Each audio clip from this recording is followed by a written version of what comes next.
Assalamualaikum warahmatullahi wabarakatuh. Baik, bersama saya Andika, your amazing mentor di channel kesayangan Anda, Amazing Mentor. Jangan lupa subscribe, like, comment, and share. Oke? Dan hari ini saya terutama saya datang berguru nih kepada Doktor Haji Muhammad Sofwan Jauhari, LCMAG. Siapa lu, Ustaz? Assalamualaikum warahmatullahi wabarakatuh. Jadi gini, kita akan membahas tentang apakah MLM itu halal atau haram. Nah, ini penting kita bahas karena saya melihat banyak orang Indonesia sekitar 16 jutaan mungkin 16 sampai 20 juta bahkan itu 16 sampai 20 juta bahkan itu mereka tergabung di bisnis network marketing, dan mungkin sebagian besar muslim karena Indonesia muslim, dan penting harus tahu MLM itu halal atau haram, jangan sampai duit haram ternyata kan gitu. Nah, ladies and gentlemen guys, kita sekarang kedatangan seorang Pak Dr. Sofwan Jauhari. Saya mendatangi beliau sih. Disertasi beliau ini tentang fatwa ulama Indonesia dan Timur Tengah mengenai multilevel marketing. Jadi ini disertasi doktor S3. Ya. S3 di UIN Jakarta. Di UIN Jakarta. Kenapa Pak Ustaz, saya panggil Ustaz aja ya. Kenapa Ustaz antum ngambil judul ini gitu? Oh, gitu ya. Baik. Bismillahirrahmanirrahim. Jadi saya tertarik untuk menulis tentang multi level marketing karena saya melihat ini ada sesuatu yang kosong. Jadi perlu diketahui belum ada yang membahas gitu. Belum banyak yang membahas. Karena gini, kalau yang membahas tentang perbankan syariah udah banyak. Ya. Yang membahas tentang asuransi syariah sudah banyak. Tentang pasar modal syariah sudah ada. Yes. Tapi kalau tentang multi level marketing syariah ini hampir tidak ada. Padahal banyak. Padahal ya perusahaannya di Indonesia ada sekitar 84 ya, yang resmi ya. Yang nggak resmi kabarnya sekitar 400. Di Malaysia saya dengar malah 1000-an lebih. 1000 lebih ya. Nah, kalau bicara tentang hukum multi level marketing atau MLM, jadi ada kaidah yang perlu diketahui semua bahwa al-aslu fil muamalat al-ibahah hatta yadulla dalilun ala tahrimiha. Pada dasarnya transaksi muamalat itu adalah halal sampai ada dalil yang mengharamkan. Jadi jangan disamakan antara konsep fikih muamalat dengan konsep fikih ibadah. Muamalat itu hubungan sama manusia, dagang gitu. Seputar bisnis, ekonomi, dan keuangan. Kalau fikih ibadah itu menyangkut rukun Islam kecuali syahadat.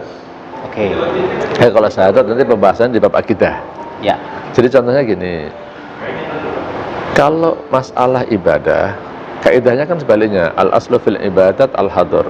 Prinsipnya ibadah itu kita nggak boleh, kecuali ada contoh. Kalau saya misalnya mau merutinkan sholat setiap jam 5 sore misalnya, setelah sholat asar, nggak boleh. Kenapa? Karena nggak ada dalil yang menyuruh. Terus gimana? Ya udah jangan jalanin. Kecuali kalau sholat jenazah itu rutin itu ya. Bukan rutin, itu namanya sholat jenazah. Atau misalnya saya mau puasa setiap hari Rabu misalnya. Kenapa hari Rabu? Itu hari baik saya misalnya. Itu nggak boleh, nggak ada perintah. Terus gimana? Ya tinggalin. Nah, tapi kalau muamalat berbeda ya. Muamalat itu prinsipnya boleh, kecuali ada yang mengharamkannya. Mubah kecuali ada yang mengharamkan. Betul. Jadi kalau ditanyakan bagaimana hukum multi level marketing, pada dasarnya multi level marketing itu muamalat yang mubah. Tapi kita nggak bisa mengeneralisir karena muamalat multi level marketing ini kan tadi saya katakan banyak nih. Ya, banyak jenisnya. Banyak, betul modelnya. Jadi kita nggak bisa generalisir semuanya haram ataupun semuanya halal. Gitu. Jadi ada yang halal, ada yang haram, seperti halnya perbankan. Ada yang syariah, ada yang konvensional. Asuransi juga ada yang syariah, ada yang konvensional. Pasar modal seperti reksadana, saham, ada yang syariah, ada yang konvensional. Multi level marketing juga seperti itu. Jadi nggak boleh mengeneralisir semua multi level marketing haram atau semua multi level marketing halal, nggak bisa. Walaupun mungkin ada beberapa MLM yang belum dapat sertifikasi dari DSN misalnya gitu. Apakah hal-halnya tuh harus dapat itu dulu gitu? Begini. sertifikasi halal dan sertifikasi syariah itu kan aturan negara untuk melindungi konsumen, untuk melindungi rakyatnya. Ketenangan gitu ya. Contoh nih, kalau kita beli bakwan buatan tetangga, halal apa haram? Halal. Halal. Udah ada label halalnya belum? Belum. Belum. Nah, jadi yang tidak ada nikah siri nggak ke KUA gitu. Kalau nikah jangan ngomongin, saya nggak berani deh. Ada istri saya nonton sekarang. Jadi kalau yang tidak ada label halalnya bukan pasti haram. Oke. Tapi kalau ada label halalnya itu konsumen lebih terjamin. Siap. Nah, begitu pula dengan yang sudah ada label syariahnya atau belum. Tidak berarti pasti yang tidak ada label syariahnya haram. Tetapi yang ada label syariahnya itu lebih terjamin. Negara dalam hal ini berani menjamin. Kalau seandainya ada salah-salah, negara berhak menegur. Tapi kalau multi levelnya ini dia tidak menyatakan syariah, ya negara Indonesia kan bukan negara Islam. Jadi kalau orang yang mau menjalankan konsep bisnis multi level marketing konvensional, boleh-boleh aja. Jadi kalau dia tidak sesuai dengan syariah, ya memang dia tidak mengatakan syariah, ya boleh-boleh aja, nggak bisa dipaksa gitu. Jadi intinya sih saya katakan, tidak semua yang belum berlabel itu pasti haram. Jadi untuk mengatakan halal haram, ya kita harus teliti dulu, dikaji dulu gitu. Nah, kebanyakan kan ya tadi ada ya beberapa kalangan lah ya, ustadz ke kalangan yang memang guys pokoknya MLM haram, mengeneralisasi gitu. Itu kenapa sih kok begitu gitu?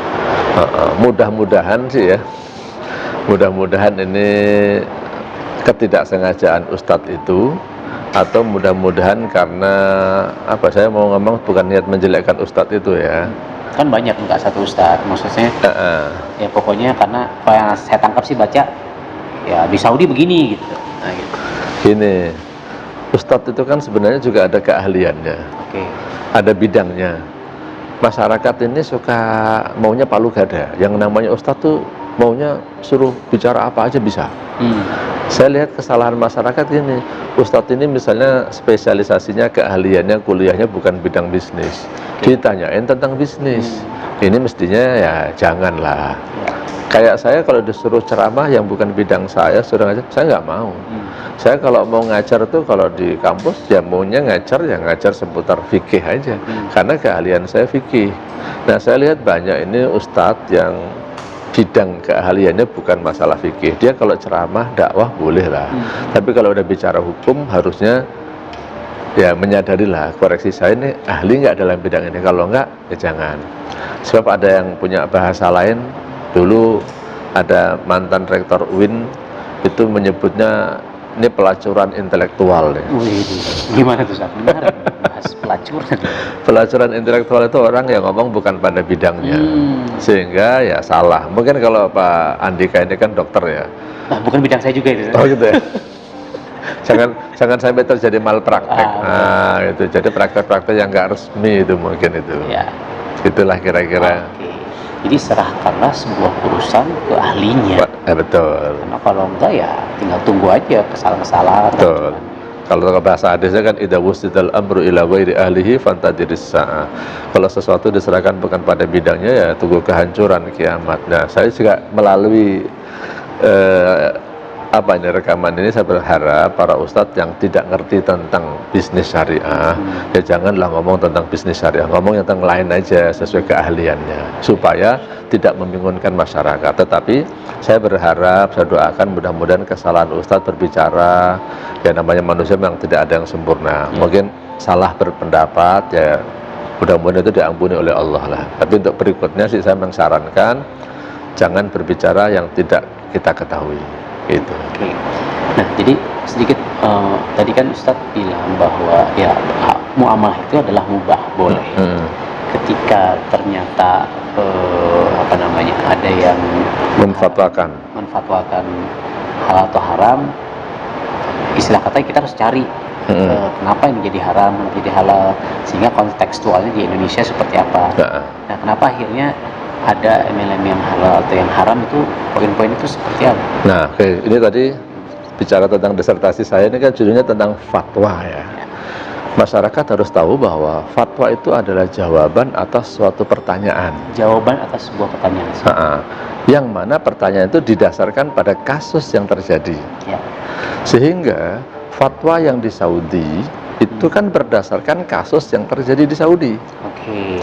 Fatwa yang di Indonesia itu ya terjadi kasus di Indonesia. Betul. Fatwa itu bukan sama dengan syariat Islam itu sendiri. Oke. Kalau syariat itu kan ajaran-ajaran dari Islam, di Quran dan hadis. Tapi kalau fatwa itu jawaban atas pertanyaan. Jawaban pertanyaan. Nah, jadi jawaban pertanyaan-pertanyaan di Saudi tentang multi level marketing itu didasarkan pada kasus multi level yang ada di Saudi. Kalau yang di Indonesia, ya di Indonesia. Nah, persepsi orang tentang multi level marketing di Saudi dengan di Indonesia juga tidak sama ternyata. Nah, contoh kasusnya memang ulama-ulama Timur Tengah banyak yang mengharamkan. Tapi jelas di dalam fatwa itu disebutkan kasusnya.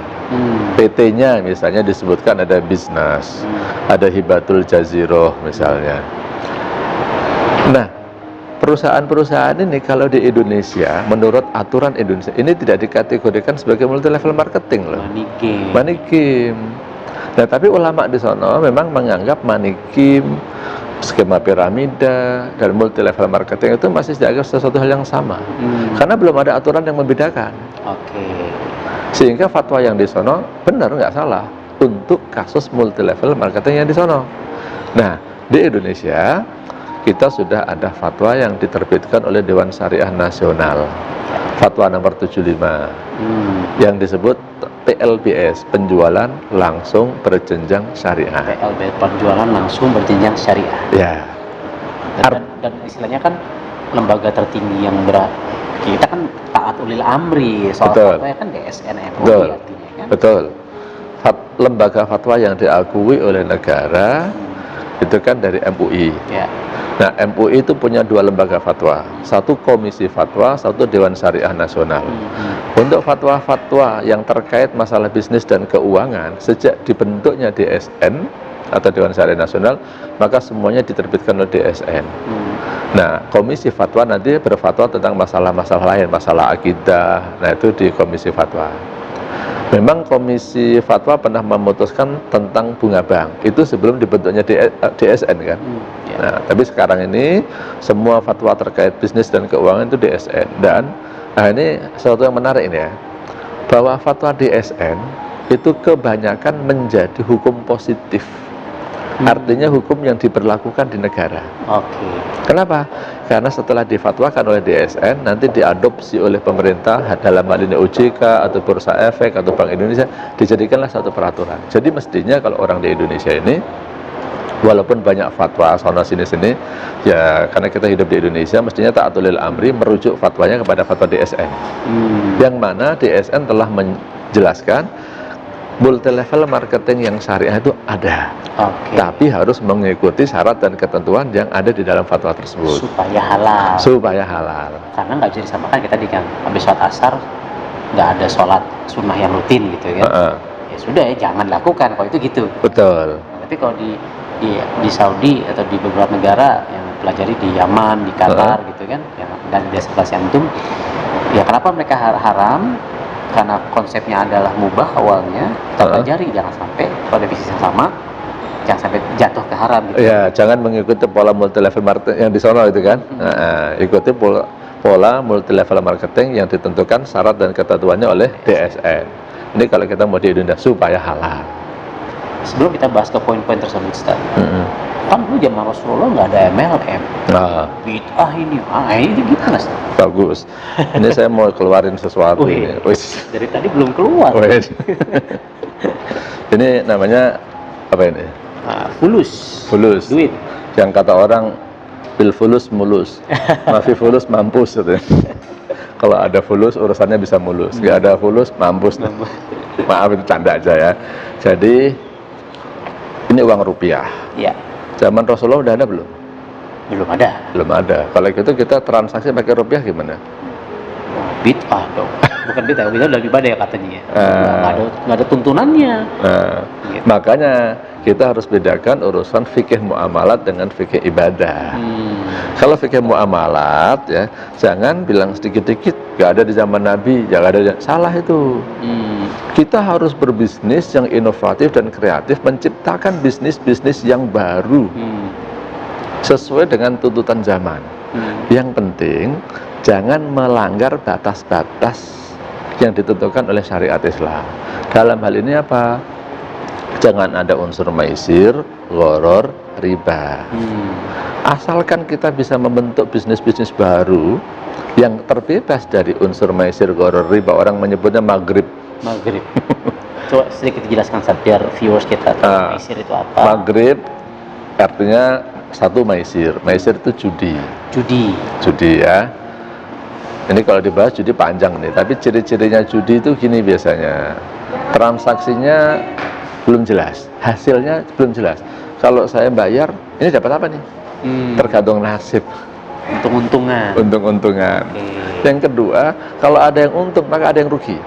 Kalau ada yang untung ada yang rugi. Dari orang yang bertransaksi itu jadinya judi. Yang kedua, gharar. Gharar tuh nggak jelas atau nipu. Ya kalau nipu udah jelas nggak boleh lah. Kalau gharar tuh makna keduanya kan tadi saya katakan tidak jelas. Misalnya nih, antum bilang ini lagi naik mobil berdua, antum bilang ke saya, ada uang recehan nggak? Saya bilang ada. Kemudian saya keluarkanlah uang recehan, saya kasih 2.000 misalnya. Nah 2.000 ini ketika saya kasih ke antum nih, antum bilang, ini uang apa ini? Sedekah apa utang? Akadnya nggak jelas nih. Akadnya nggak jelas. Jangan-jangan niat saya ngutangin, antum pahamnya sedekah nih. Besok saya tagih. Ini gharar. Ini gharar. Segitunya ternyata. Betul. Ini haram. Kalau saya kasih contoh lagi, ojek tuh. Ojek. Kadang-kadang nih saya lihat orang naik ojek yang pangkalan ya. Pak ojek pak, anterin saya ke sono. Naik aja dia. Sampai sana dikasih duit misalnya 10.000. Tukang ojeknya nggak mau. Maunya 20.000. Loh, kaget. Enggak, saya biasanya 10.000. Tukang ojek, enggak, saya biasanya 20.000 nih. Akhirnya gimana? Akhirnya mungkin si penumpangnya, yaudah kalau nggak mau balikin lagi ke sana. Rugi 2 kali ya. Nah ini kesalahannya adalah gharar, yaitu akadnya nggak jelas. Di awal nggak ada akad. Betul. Pak, anterin saya ke sono, bayar berapa, harusnya ada itu.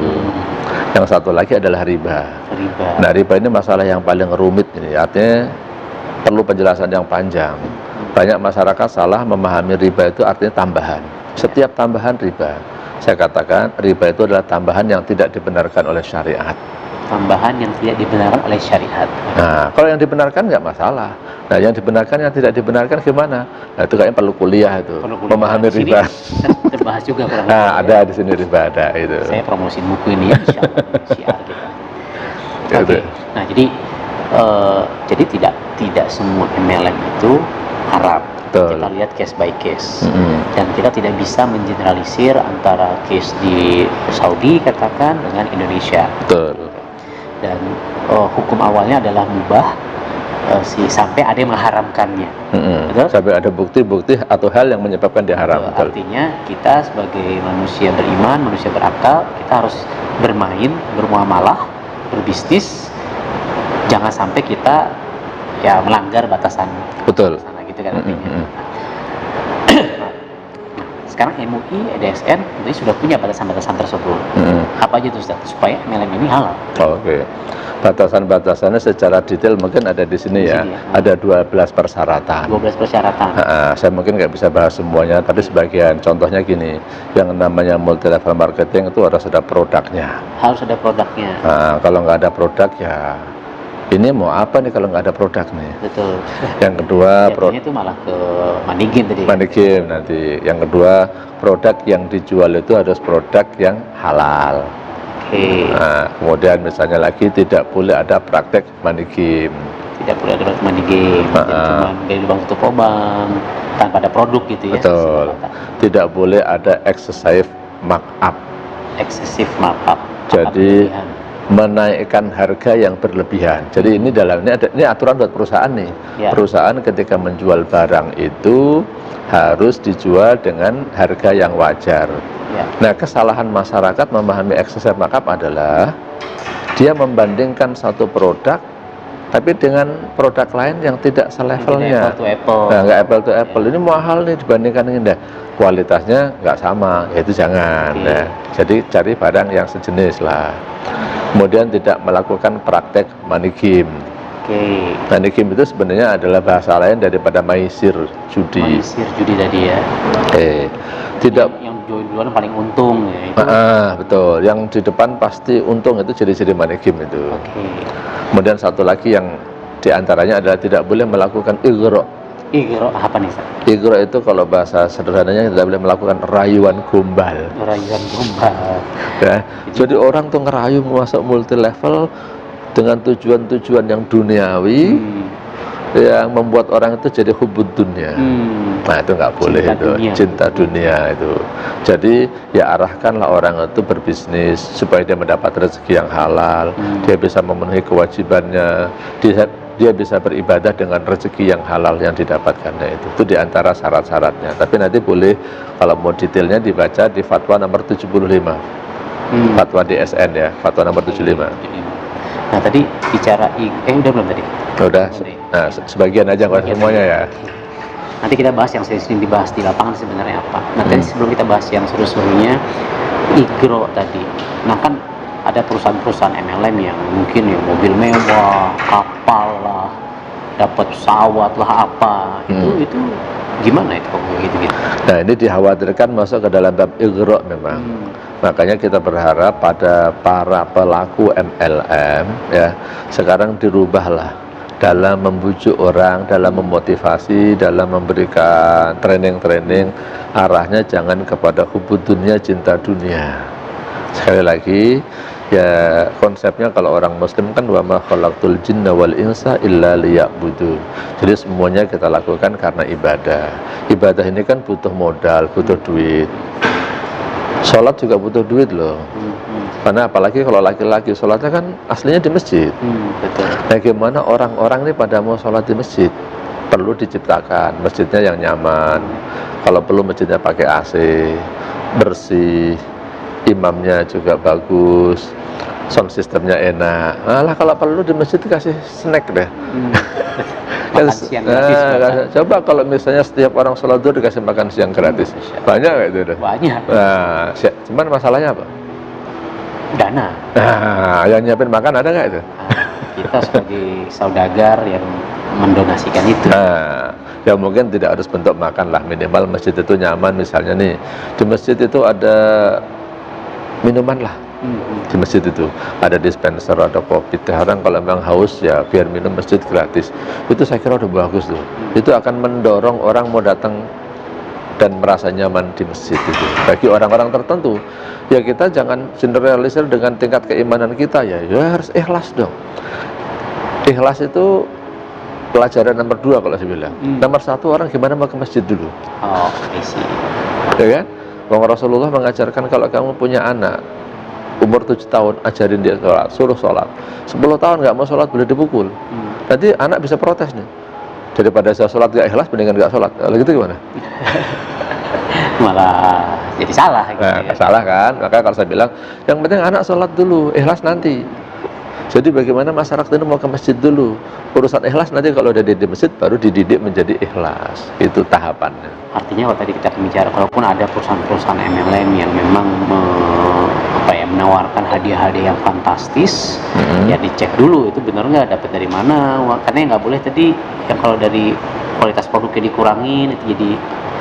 Oh iya betul, itu ada bab namanya maisir Kan, judi ya, bahwa hadiah yang diberikan oleh perusahaan itu bisa menjadi maisir, bisa tidak. Nah itu nanti kita akan mengecek ya. Kita, maksud saya di sini adalah otoritas. Dalam hal ini kalau saya mewakili DSN ya, Dewan Syariah Nasional. Jadi anggota DSN MUI. Jadi saya ini memang anggota DSN yang ditugaskan untuk mendampingi perusahaan-perusahaan menjadi pengawas. Kalau ada hal yang tidak sesuai dengan syariah, maka kewajiban saya harus menegur, memberikan nasihat, memberikan masukan. Jadi kalau ada yang melanggar, dan dikasih tahu, bukan langsung dipecat, dicabut enggak, dikasih tahu Pak ini harus begini-begini. Kalau dia mau, alhamdulillah, tawasau bil haq dan tawasau bis sabr. Tapi kalau dia nggak mau, nah nanti izinnya bisa dicabut. Karena saya bisa melapor kepada otoritas atau pemerintah, ini nggak mau taat nih gitu. Jadi kita harus ngecek dulu nih masalah hadiah-hadiah tadi. Jadi kita nggak bisa generalisir juga apakah ini judi atau tidak judi. Uangnya dari mana nih?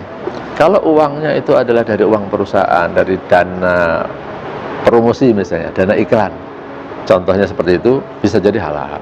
Tapi kalau dia misalnya harganya di up, jadi misalnya harga produknya aslinya 10.000, sekarang karena ada hadiahnya produknya jadi 15.000 nih dijualnya.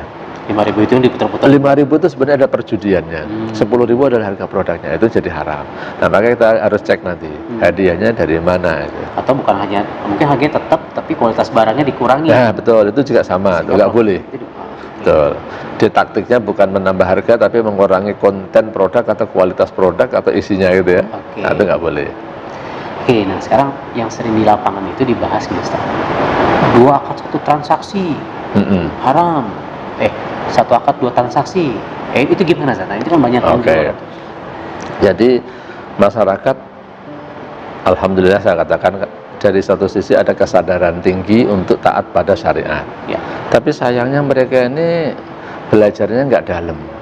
2 akad dalam 1 akad tuh yang dimaksud apa nih? Suka pada menafsirkan masing-masing. Nah, saya mau kasih contoh. Kalau saya punya anak, saya masukin ke pesantren. Setiap bulan saya disuruh bayar SPP 2 juta. Dapat uang dapat makan, dapat tempat tinggal, dan dapat pendidikan. Ini 2 juta yang saya bayarkan ini akadnya apa ini? Uang infak atau apa? Kalau dianalisis secara fikih, dia itu ada satu namanya jual beli. Karena kan dikasih makan. Jadi itu uang makan tuh. Yang kedua, mungkin ada yang namanya ijarah, karena dia tinggal di pesantren, ada listrik, ada tempat tinggal, ini harus dibayar nih. Ini ijarah. Mungkin juga ada infak. Saya kalau untuk pendidikannya saya anggap infak lah, bukan ijarah lah. Karena kalau pendidikan agama khususnya kalau dianggap ijarah kayak kurang etis. Jual beli agama. Iya, kayak jual beli agama atau jual pendidikan agama. Saya menganggap di sini minimal ada 3 nih. Contohnya tadi, satu adalah ada jual beli, ada ijarah. Ijarah itu apa, Ustaz? Ijarah itu jasa penggunaan listrik, jasa penggunaan kamar. Ada infak. Apakah ini kita sebut multi transaksi? Multi akad itu ya. Belum lagi uang bangunan itu masuknya. Apalagi orang masuk uang bangunan juga. Nanti ada uang wakaf, ada uang seragam. Seragam jual beli. Kalau bangunan kita kan nggak beli bangunan ya kan? Nah jadi apa itu? Nah jadi ini bukan termasuk 2 akad dalam 1 akad. Ini kalau dalam fikih namanya al-uqudul murakkabah. Akad yang murakkab itu kalau diterjemahkan itu kuadrat ya. Tersusun maksudnya. Ada akad ini dengan akad ini. Jadi yang saya tekankan di sini adalah pemahaman orang tentang 2 akad dalam 1 akad. Nah, kalau saya baca di kitab-kitab hadis, salah satu penafsiran 2 akad dalam 1 akad yang kuat itu adalah maknanya bai'ul inah. Bai'ul inah itu jual beli fiktif. Jual beli fiktif, misalnya saya pengen utang ke Pak Andika. Kalau utang dalam Islam itu kalau utang 1 juta ya bayar 1 juta. Maka akhirnya Pak Andika nggak mau ngutangin saya. Akhirnya apa? Pura-puranya gini. Nah itu ada handphone kan. Ini Pak Andika jual ke saya nih. Dijual lah 2 juta. 2 juta. Lalu saya butuh duit malah suruh beli handphone kan nggak punya duit ya. Oh gini caranya. Ini antum yang butuh duit ke saya kan? Iya, saya mau utang nih. Saya mau utang Pak Andika nih 1 juta. Malah disuruh beli. Jangan punya duit. Nah strateginya gini. Dijual lah ke saya 2 juta. Tapi saya bayar setahun lagi ya Pak. Nah, saya jual lagi nih ke Pak Andika. Ini saya jual 1 juta ke Pak Andika. Balik ke saya nih. Balik ke Pak Andika lagi. Tapi Pak Andika harus bayar 1 juta. Nah, jadi akhirnya apa? Handphone ini dilakukan transaksi 2 kali, tapi hakikatnya kan cuma 1. Saya tuh mau ngutang sebenarnya. Dengan cara seperti tadi, akhirnya saya punya utang 2 juta. Kan saya beli 2 juta, bayarnya setahun lagi. Tapi sekarang saya dapat duit 1 juta dari Pak Andika. Tapi juga bayar 2 juta, nggak dapat handphonenya juga kan? Nggak dapat. Nah sebenarnya itu adalah saya utang 1 juta, bayar 2 juta. Tapi pura-puranya lewat jual beli. Oh, ini kamuflase aja. Kamuflase, jual beli fiktif. Dalam hadis disebut bai'ul inah. Ini satu akad 2 transaksi kalau Ya, itu yang dilarang. Jadi ya ini satu akad 2 transaksi gitu Ustaz ya. Karena hakikatnya hanya Akad jual beli sebenarnya. iya, Hakikatnya akad akad utang piutang sebenarnya. utang gitu kan. Tapi nggak dapat handphonenya, tapi antum bayar 2 juta ke saya gitu. Iya. Nah kesalahan orang tadi saya tekankan lagi. Makanya kalau mau menafsirkan 2 akad dalam satu akad itu, tolong dicek syarah penjelasan dari para ulama. Kalau itu hadis Bukhari, saya ajarin bukalah kitab Fathul Bari.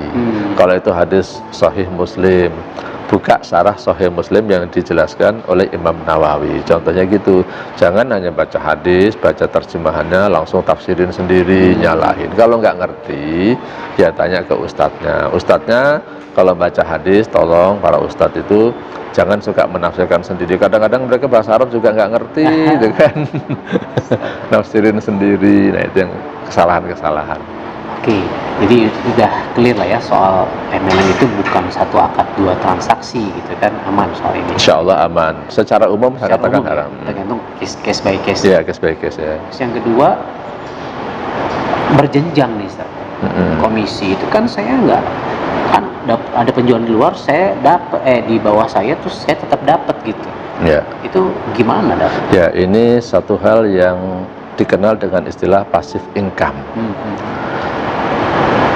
Di dalam fatwa 75 yang diterbitkan oleh DSN itu memang salah satu syarat yang ditentukan untuk PLBS, penjualan langsung berjenjang syariah, nama lain dari MLM syariah, itu tidak boleh ada passive income. Tapi saya menjelaskan, kalau ini boleh dikatakan kritik terhadap DSN, sebenarnya gini, di situ nggak ada penjelasan passive income itu kayak gimana. Nah, tapi saya jelaskan, passive income itu multi tafsir ya. Yang disebut pasif itu yang gimana nih? Oke. Itu kan bisa ditafsirkan masing-masing nih. Kalau saya cuma memantau dari satu sistem saya, ini pasif atau enggak ini? Saya cuma ngasih ceramah doang kemudian dapat duit, itu termasuk pasif enggak? Maksud saya bukan ceramah agama ya. Jadi ketika seseorang itu sudah pandai berbisnis, dia kadang-kadang ceramah sekali doang, memberikan motivasi bisnis, kiat-kiat dalam berbisnis, cuma ada sekali doang dapat 100 juta. Saya yang jadi dosen, wah yang untuk 100 juta itu ngumpulin berapa? Itu ada yang menganggap sebagai passive income. Jadi memang passive income nggak boleh, tapi sebenarnya passive income tidak diperbolehkan itu satu dzari'ah, tindakan preventif. Sebenarnya kalau saya pribadi mengatakan passive income tidak semuanya haram loh. Ya, contoh apartemen nih. Nah, ini apartemen nih. Kalau saya bangun apartemen misalnya, kemudian dengan pinternya saya misalnya, saya sudah kelola, saya menjadi kondotel, itunya dibuat orang nginep lah. Ya, wah, ada GM-nya, ada semua marketingnya, itu kan kita nggak ngapa-ngapain, orang datang kan sewa ya. Tinggal terima untungnya aja. Untung gitu. Itu termasuk passive income nggak? Ya, kalau dalam bahasa saya iya gitu ya. Nah, bahkan ada nih, mohon maaf nih kalau misalnya ada ya yang punya sekolahan, yang punya sekolahan, kadang-kadang kepala sekolahnya udah nggak pernah datang, tapi dia masih dapat gaji, masih dapat keuntungan. Passive income nggak itu? Passive income. Royalti buku deh. Nah, royalti buku. Nulis buku kan gitu. Royalti. Nulis bukunya sekali dapat duit terus gitu. Terus, ini passive income bukan nih. Nah, jadi yang tadi saya katakan multi tafsir, dan kalau saya katakan aslinya sebenarnya passive income itu tidak haram. Tapi kenapa sih passive income itu dilarang oleh Dewan Syariah Nasional? Yang tadi ya disebut kritik atau studi kritis lah ya. Maksudnya saya menganalisa secara kritis di dalam fatwa DSN itu, di situ nggak ada penjelasannya. Nah, masyarakat perlu penjelasan ini. Nah, saya jelaskan tentang passive income ini dilarang oleh Dewan Syariah Nasional. Sebenarnya ada untuk tindakan preventif untuk menjaga-jaga supaya tidak masuk ke dalam ranah yang disebut dengan money game. Karena biasanya money game itu mengandalkan passive income. Nah, kalau multi level yang benar itu biasanya mengandalkan dari prestasi pekerjaan dia. Ada yang prestasi penjualan, ada yang prestasi, merekrut dan membina orang yang direkrut. Pembinaan juga itu bagian dari kerja. Kerja. Nah ini yang kadang-kadang terlepas dari pengamatan orang. Ini kalau membina itu dianggap seakan-akan bukan passive income. Nah, mungkin Pak Andika misalnya tidak menjual, tapi ngajarin orang untuk menjual. Ya. Kemudian mereka jualan semua. Itu termasuk jerih payah Pak Andika bukan? Oh iya, ini bikin video YouTube gini kan subuh-subuh ya kan, jam 7 kita ini udah meeting syuting ini. Berangkat dari rumah subuh, persiapan dari malam ya. Kan, iya. Itu kan juga jerih payah. Mungkin ini tidak menjual secara langsung, tapi kan ini upaya dalam rangka bisa menjual kan. Nah, ini yang orang menganggap kadang-kadang ini mah bukan kerja katanya. Itu. Padahal kerja keras gitu. Kerja keras. Lalu jadi YouTuber gitu. Oh, jadi ya poinnya sebenarnya tadi kan preventif, passive income itu sebenarnya tidak haram. Tapi kenapa keluar fatwa itu? Karena ini preventif supaya tidak jatuh ke money game. Yeah. Karena yang haram itu money game. Yeah. Sehingga tadi sama kayak tadi kan sebenarnya ya tadi kita punya hotel, punya kos-kosan, itu kan passive income yang betul. Kan, franchise, ya kan, royalti buku. Nah, tapi harus ada tadi penjualan atau ya apa namanya pembinaan tadi namanya. Sehingga ini buat para leader-leader MLM nih, apapun MLM-nya ya kalau Anda tidur doang gitu. Ya. Nah, itu kena dosa. Passive income tuh. Tapi kalau leadernya meninggal dunia gitu, kan itu bisa diwariskan memang. Kalau biasanya kan MLM itu gimana? Oke. Itu sama dengan warisan ya. Kalau saya punya harta banyak, kemudian saya mati, anak saya tiba-tiba dapat duit, passive income nggak ya? Ya memang sudah warisan ya kan. Nah, dalam konsep multi level itu kan dia kan membangun suatu bisnis, membangun suatu perusahaan nih. Kalau misalnya saya membangun suatu perusahaan, kemudian saya mati, perusahaan masih berjalan, ya kan memang anak-anak saya ahli warisnya masih dapat juga kan. Jangan dibilang itu passive income, itulah dalam tanda kutip prestasi saya dalam mendirikan sebuah perusahaan. Yang namanya prestasi itu tidak harus kerja keras, tapi kadang-kadang kerja cerdas. Cakep. Iya. Ya, karena banyak orang yang tidak melihat proses kita membangun apartemen ini, udah jadi, wah enak banget loh, ongkang-ongkang kaki dapat duit gitu. Nah, kan? Iya, kadang-kadang orang gitu, lihat sudah jadinya, nggak lihat prosesnya kan? Iya, oke. Jadi coba saya simpulkan ya Ustaz. Jadi sebenarnya ya MLM itu bisa halal bisa haram. Betul. Tergantung ya kan. Tapi karena kita hidup di Indonesia, kita lihat case by case, jangan mengeneralisasi. Karena hukum awalnya mubah tadi Ustaz. Betul. Mubah. Sampai ada yang mengharamkan atau yang memang berbahaya, kita jangan sampai ke sana, cari cara main yang aman seperti apa. Betul. Detailnya di sini 12 poin dari MUI ya, fatwa nomor 75 ya. 75. Terus tadi sudah clear bahwa biasanya yang di luaran sana itu yang paling banyak sih satu akad 2 transaksi itu aman, artinya sebenarnya tidak termasuk ke dalam definisi itu. Terus tadi multi layer juga sebenarnya berjenjang ya. Kalau yang saya tangkap itu aman karena kan itu terserah perusahaan kan sebenarnya. Ya, jerih payah itu sistem kan sebenarnya kan. Sistem. You jual produk, ya terserah saya mau bagi komisinya ke perusahaan gitu ya. Betul. Kalau namanya ujroh, upah ataupun jual, ujroh dengan jual itu sama-sama upah ya. Tapi kalau ujroh itu adalah ujroh yang didasarkan pada orientasi pekerjaan atau prosesnya. Tapi kalau jual itu ujroh yang didasarkan atas orientasi hasil. Jadi kalau contohnya begini deh, kayak karyawan tetap. Karyawan tetap itu ujroh itu. Pokoknya kamu datang dari jam 8 sampai jam 5 sore gajinya sekian. Perusahaan rugi tetap dapat gaji kan. Tapi ada konsultan atau freelance yang datang nggak apa-apa.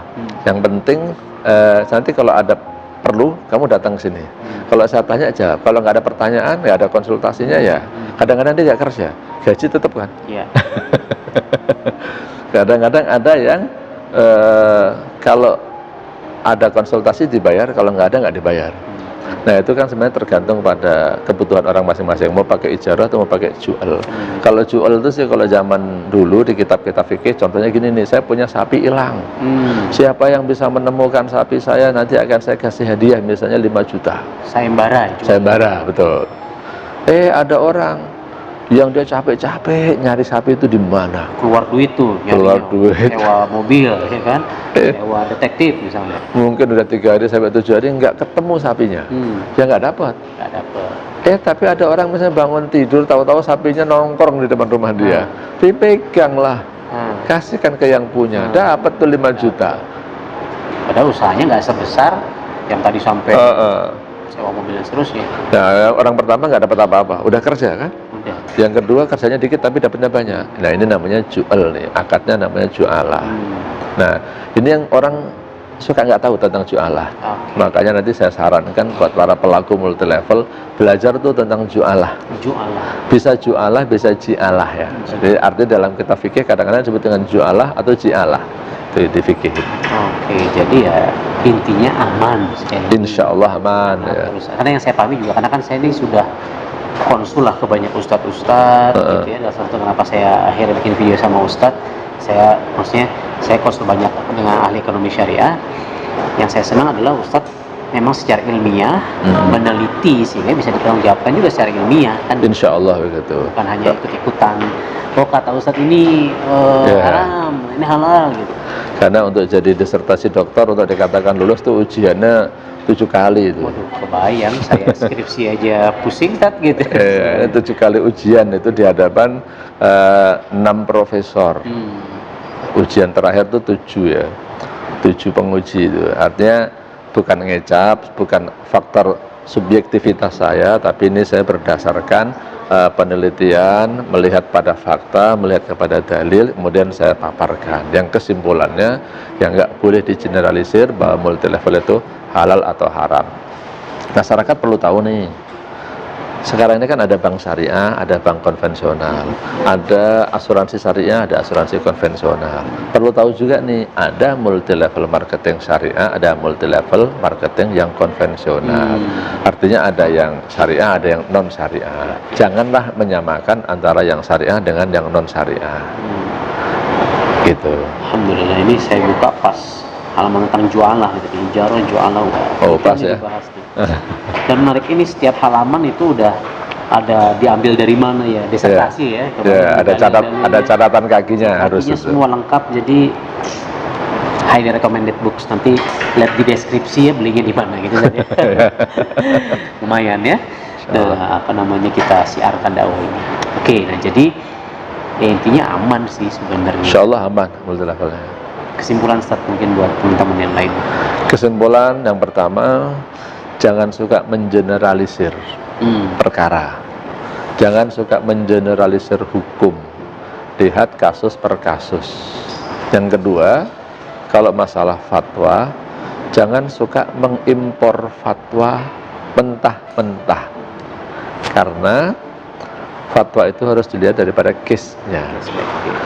Fatwa yang di Saudi, insya Allah benar di Saudi, tapi belum selamanya itu benar untuk di Indonesia. Memang bukan yang dipelajari di sana ya money game gitu kan, kasusnya yang ada money game. Makanya kalau dalam madhab Syafi'i ada qaul qadim, qaul jadid, pendapat lama dan pendapat baru. Jadi pendapat lama itu yang difatwakan di mana, pendapat baru yang difatwakan di mana. Jadi jangan disamakan. Karena kasusnya berbeda. Intinya di sisi kasus yang berbeda. Jadi penekanan saya, tolong para ustadz untuk mengimpor fatwa, ya, jangan mentah-mentah. Untuk menjadi referensi, fatwa itu menjadi referensi, itu satu hal yang sangat positif. Tapi kasusnya harus dilihat. Kasus yang di sana dengan kasus ini sama atau tidak itu. Itu kira-kira pesan penting buat para ustadz gitu malah. Itu kan buat para ustadz. Nah, kalau buat para pelaku network marketernya nih Ustadz, apa pesan Ustadz? Pesan saya, para pelaku bisnis supaya belajar. Belajar tentang fatwa DSN. Supaya saya lampirkan ya di belakangnya, coba pelajari 12 itu ya. Betul, 12 persyaratan. Setelah ini nanti ada tulisannya. Fatwa 75. Nah, khusus untuk MLM yang bergerak di dalam bidang umroh atau jasa, nanti ada fatwa tambahan, fatwa nomor 83. Fatwa 83 itu tambahan. Tetapi saat ini DSN melakukan moratorium. Jadi tidak mensertifikasi MLM di bidang jasa umroh. Tidak mensertifikasi MLM di bidang jasa umroh. Nah, jadi kalau ada orang mengklaim hari ini, ya, ini bulan Juli 2019, kalau ada yang mengatakan saya punya sertifikat syariah dalam bidang MLM jasa umroh, maka dipastikan. 99,9% itu tidak asli. Itu tidak asli. Yang dapat sertifikat syariahnya mungkin umrohnya, bukan multi level marketingnya. Produknya bukan. Ya, karena sudah di moratorium. Karena banyaknya kasus-kasus LM umroh yang awalnya sesuai dengan syariah, tapi dalam perjalanannya dia tidak mengikuti syarat-syarat dan ketentuan itu. Karena banyak kasus, adalah di moratorium aja. Susah kira-kira dinasihatin itu. Banyak banget kasusnya soal. Ya. Oke. So, pelajari lagi 12 poin ya, nanti di sini kan Anda bisa screenshot, nanti saya lampirkan di video ini fatwa nomor 75 ya, dari DSM MUI. Dan paling mungkin buat para tadi yang saya coba simpulkan juga buat para network marketernya, jangan igro tadi ya. Ya, jangan igro. Jangan merayu-rayu, gombal, Ya, melebihkan, memberikan janji-janji surga yang sebenarnya tadi dapat ini tapi harganya juga sebenarnya nggak sekian, atau ya, dapat mobil DP-nya doang. DP-nya doang, sisanya suruh nyicil. Cicilannya suruh bayar sendiri. Gitu. Nah, itu harus dipastikan ke perusahaannya. Apakah memang dari akadnya sudah jelas? Kalau memang ternyata dari awal dapat DP-nya doang dikasih dari awal sih sebenarnya aman kok kayak gitu. Ya. Jadi dari awalnya harus sudah tahu betul, ya gitu. Betul. Ya. Jadi cek sekarang buat Anda pelaku atau marketer, cek ke perusahaannya, marketing plan-nya, jika ada janji hadiah mobil kah, pesawat kah, apapun itu gitu, handphone kah, whatever it is, dapat dari mana, hitung-hitungannya seperti apa, supaya kita semua clear. Betul. Tidak ada dusta di antara kita. Yeah. Mantap. Sip, insya Allah mungkin video ini bisa mentenagi teman-teman yang mencari maisyahnya dari dunia network marketing. Yeah. Ya. Mudah-mudahan barokah. Mudah-mudahan barokah dan bisa menjalankan dengan rasa tenang yang lebih menenangkan, karena banyak teman-teman di luar sana juga konsul ke saya saat itu kan pengen nih, karena kan saya suka di video-video sebelumnya misalnya bagaimana karyawan menjadi orang kaya misalnya, ya salah satunya selain investasi di situ salah satunya paling mudah adalah network marketing gitu. Betul. Karena modalnya relatif kecil, ada yang membina, ada yang membantu, ada komunitasnya. Tapi tadi mereka banyak bertanya-tanya. Tapi alhamdulillah hari ini insyaallah clear. Insyaallah. Jazakallah khair. Wa iyyakum. Mudah-mudahan ini jadi majalah kita semua.